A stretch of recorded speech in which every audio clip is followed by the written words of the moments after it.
Hello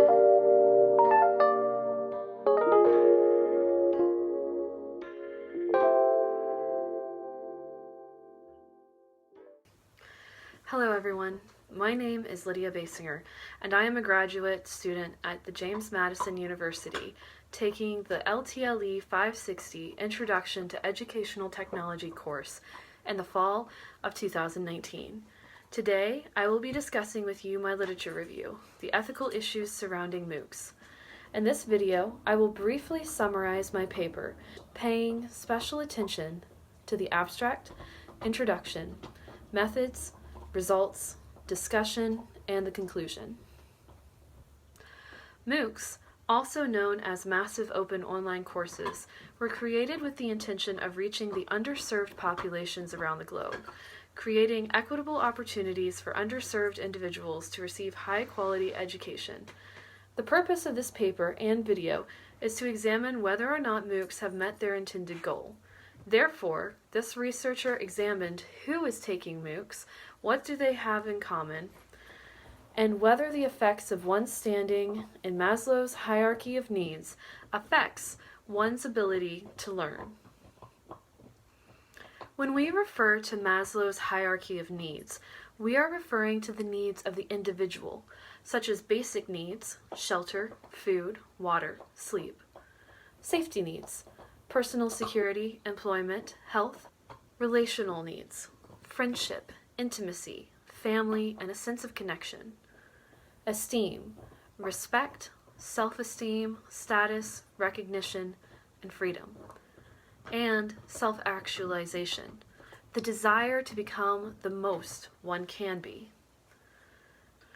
The idea behind Maslow's hierarchy of needs is that those who are higher up on this scale are more likely to succeed in education than those who are lower on the scale and are therefore more concerned with survival. MOOCs have long interested me in their potential to bridge gaps in education and remove barriers for underserved populations.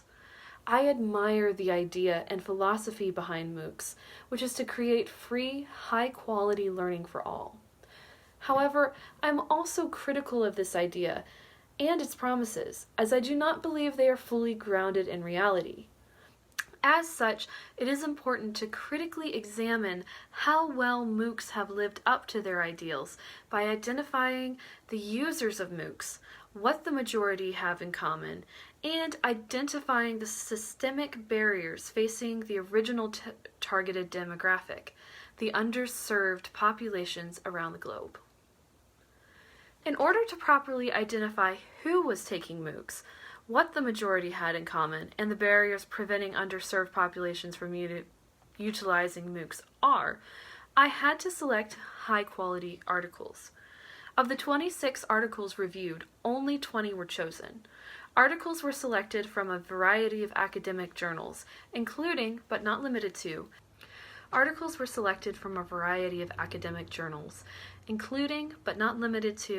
European Journal of Open, Distance, and E-Learning, Educational Media International, Computers and Education, and the Internet and Higher Education.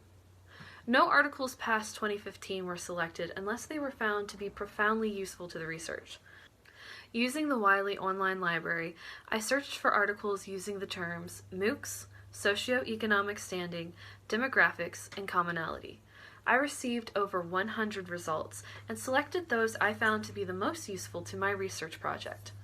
As the research also intended to the British Journal of Social Psychology and Social Problems. By combining the information I discovered about MOOC users and what they had in common with the systematic barriers facing underserved populations, I was able to come to the conclusion that MOOCs are not effectively reaching their overwhelmingly agreed. The majority population that were benefiting from MOOCs were educated, employed, middle-class men. This demographic was universal, regardless of where you were from, although that also had a substantial effect on how well you did in a MOOC.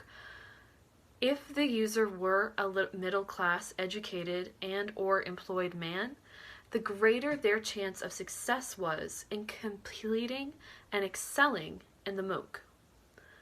The reasons why a middle-class man has a better opportunity and a better chance to complete a MOOC is that he has fewer barriers to overcome than an underserved individual who has limited resources, income, and opportunities.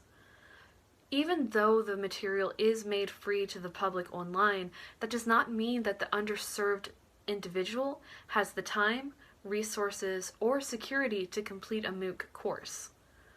Underserved individuals' standings in Maslow's hierarchy of needs have a negative impact on their ability to complete a MOOC. This is because underserved individuals are primarily concerned with providing for their basic and safety needs. So therefore, it is difficult for underserved individuals to leave that headspace. They also have limited Wi-Fi, limited time to complete courses due to the hours that they work, and have familial obligations as well as psychological barriers that can prevent them from completing courses online. An article by Mayfield Johnson et al. In 2014 describes the poverty situation of the Mississippi Delta area, where the majority of students are 200% below the poverty threshold and live in abject poverty. They describe the struggles facing underserved populations as this. When discussing technology and equipment barriers, community college students readily agreed that technology, mainly the internet, is accessible in the Mississippi Delta. Respondents can access computers, cell phones, personal digital assistants, internet, in very rural towns and very rural locations. However, participants acknowledged that the internet speed is extremely slow in many locations.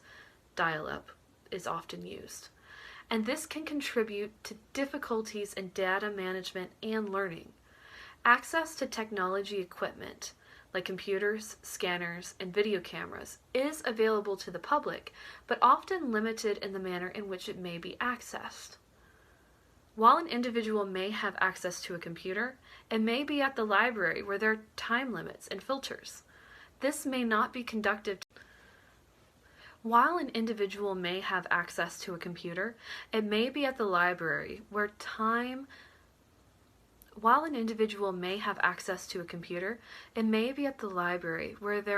limits and filters.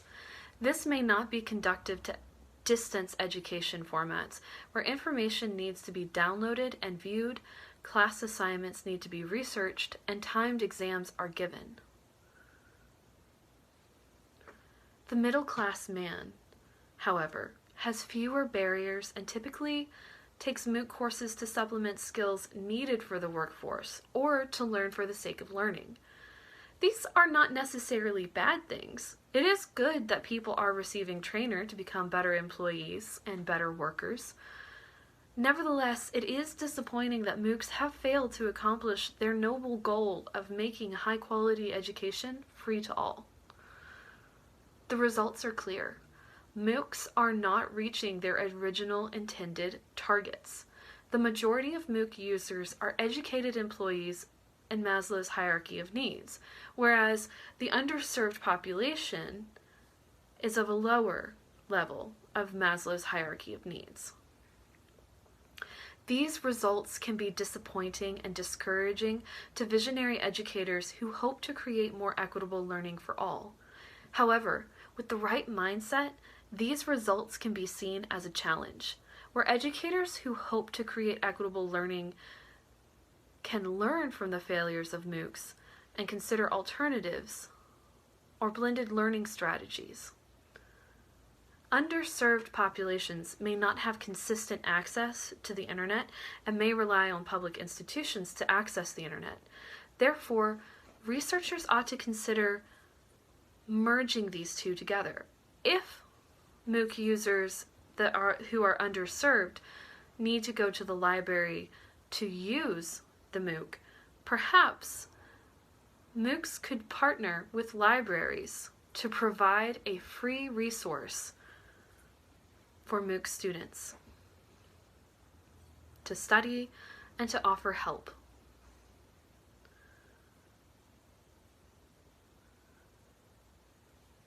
Researchers also need to consider that underserved populations may not have consistent access to the internet and may rely on public institutions to access the internet. Researchers also ought to consider the type of content they are presenting to underserved populations and research what underserved populations want or need to learn. Perhaps if MOOCs offered courses that helped underserved individuals improve the quality of life, MOOCs might be better received than they currently are by underserved populations. There is a potential for bias in this paper as the research topics were searched through MOOCs, poverty, socioeconomics, commonality, and demographics. These search terms may have skewed the results in the negative. However, there is potential research topics here to consider. Other researchers may want to consider researching the topics that underserved populations want to learn and how best to provide them, as well as researching how partnering with local public institutions in underserved communities can improve MOOC access in those areas and MOOC completion in those areas.